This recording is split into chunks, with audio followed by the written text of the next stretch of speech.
Hi artists, welcome back. I hope you're excited for our project today. It's one I've been hoping to do for quite a while. For my second graders, a couple of my classes have already watched or listened to the story called One Plastic Bag. So this might be a little familiar to you. For everyone else, the project for today is going to be inspired by that story. Now, if you'd like to take a moment and watch the story, if you check it out on YouTube, just look up One Plastic Bag and you'll have the story read to you. If you don't want to take the time to do that, that's fine too. Just a real quick overview of it. It's a story about some women from Gambia, which is a country in Africa, that noticed that there was a lot of pollution happening in their area. They noticed little by little plastic bags being kind of thrown away on the ground and piling up and just making a really, really big mess of the area. And so they decided to do something about it. A few women decided to start collecting those bags, cleaning them, and then turning them into little bags or purses that they could sell at a local market. So not only were they able to clean up their area, they were also helping their families by making a little bit of extra money. So the project for today is inspired by that. Not that we're making bags that we can sell at a neighborhood market, but we are going to be using some trash or things that could be trash to turn it into something new. So stick around and I will show you what we're going to be needing today. For today's project, you'll need some old plastic bags. These are bags that came from the grocery store, but you could also use bags that maybe packages came in, or bags that are inside cereal boxes, things like that. Items that would normally go in the trash. You will need a pair of scissors and either a piece of tape or a button to finish it off. You can use any kind of plastic bags you find. You can use all the same color, or you can look for different color bags. That's really going to be up to you. So I have a bag laid out right here, and I've kind of flattened it out a little bit. The first thing I'm going to do is, using my scissors, I'm going to just cut off the bottom of the bag.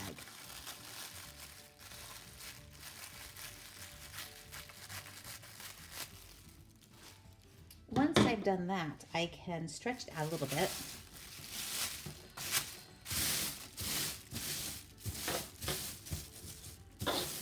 And I've just flattened it out so it will be easier to cut.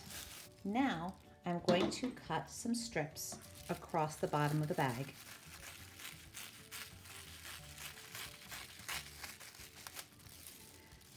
I'm going to cut my strips to be maybe about 2 or 3 finger widths wide.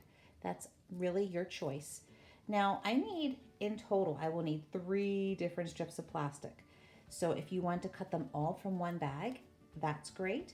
If you want to have different colors and you want to choose a strip from each different bag, that's also okay.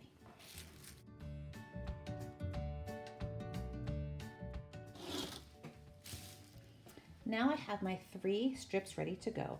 I chose 3 different colors just so you could see the next steps. I thought it'd be a little bit easier if I have 3 different colors to look at. But once again, if you only want to use 1 or 2 colors, that's fine. So I have all of my pieces here, and I chose 3 different colors just so it was a little bit easier for you to see what I was doing with them. But like I said before, if you choose just 1 or 2 colors, that's also okay. I'm going to wrap them so they're all 3 pieces around my hand, and I'm going to start just twisting them a little bit.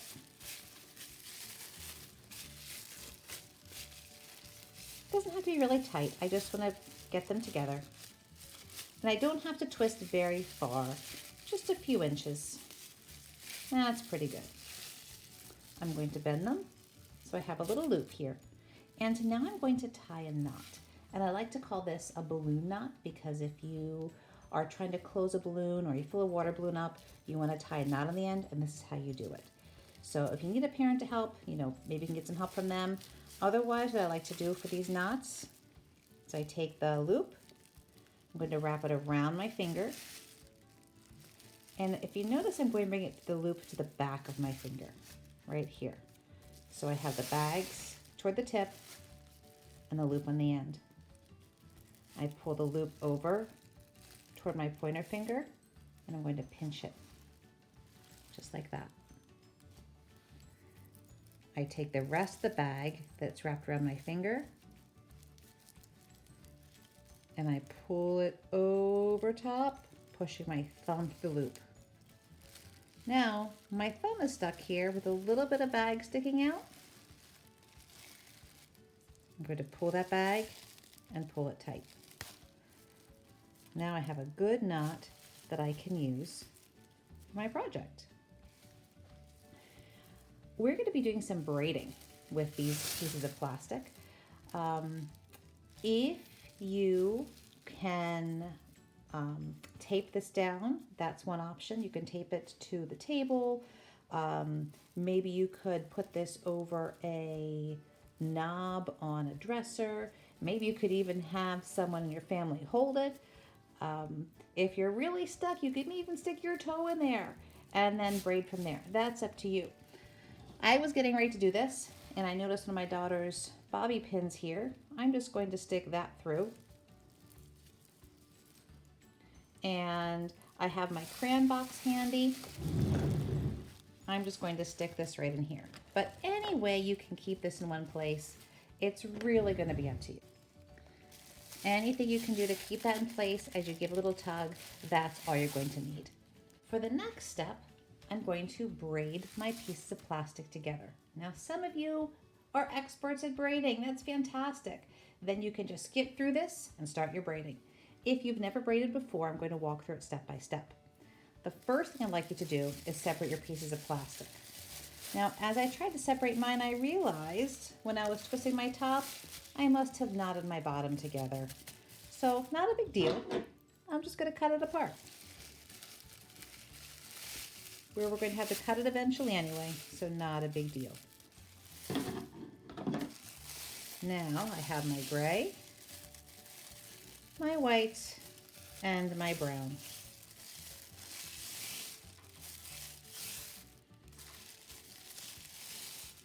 You're going to separate them to 3 different sections. And then, in order to braid, you put the left over the middle, then the right over the middle. You always put one side over the middle. I like to make mine nice and tight, which is going to make a nice skinny bracelet, but you can certainly make yours looser too.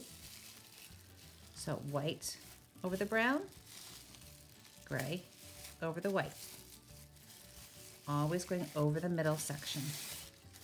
And I pull it nice and tight after each one.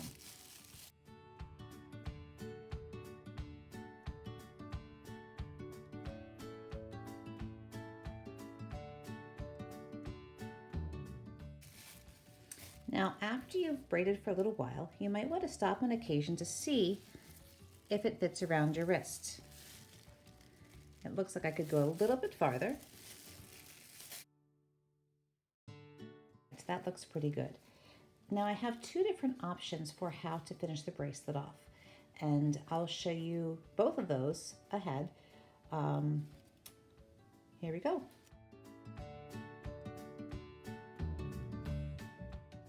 Option number 1 is just finish with a piece of tape. So I take my 2 pieces, put them inside the other. I'm just going to put these 2 ends inside the loop, which will help to secure it a little tiny bit more.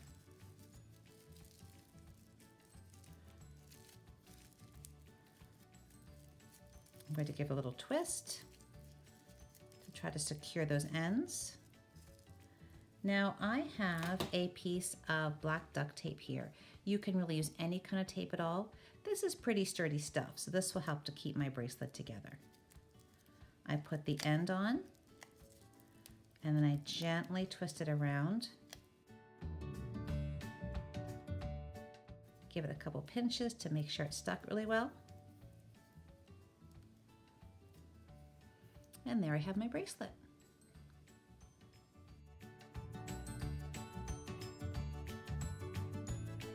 For option number 2, I take my ends and I separate them into 2 sections. So I have my brown and my gray together and my white separate.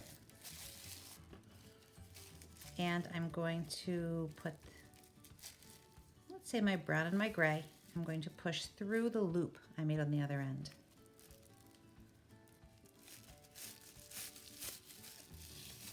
Okay, so now the loop is inside, and all I do is I tie a knot just like I would tie my shoe. Go around and through. Make it nice and tight. I'll do that one more time to make sure it's a nice secure knot. Now at this point, you could, if you have enough, make a little bow like you would to tie your shoe, or you could just trim it off. And I'm going to leave a little bit of space as I trim it. I want to leave that there so my knot doesn't come unraveled. Looks almost like a little bow, doesn't it?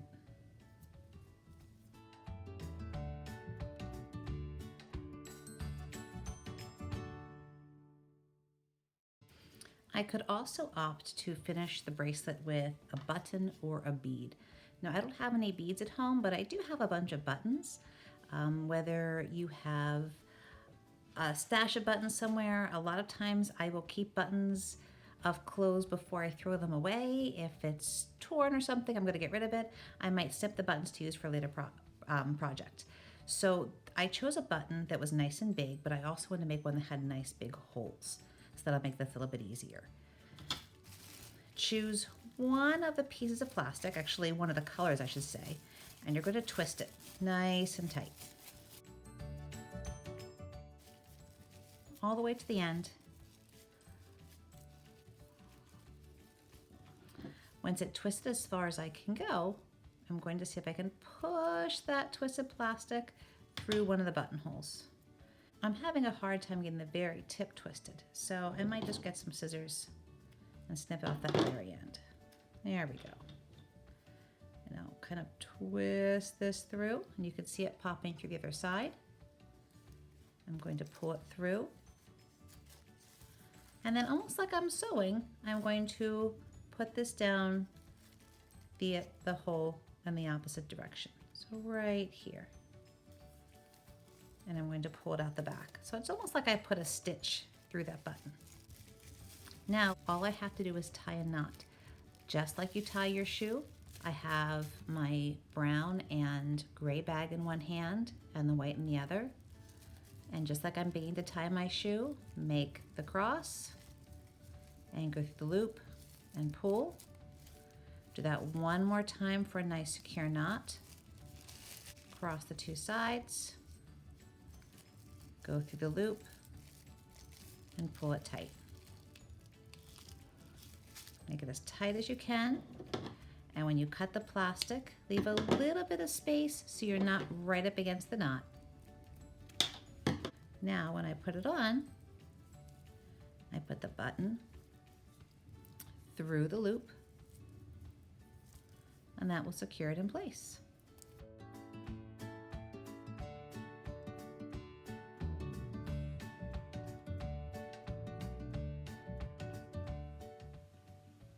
I hope you had fun making your bracelets today. Hopefully, I will see some of you wearing them when we head back to school. See you soon.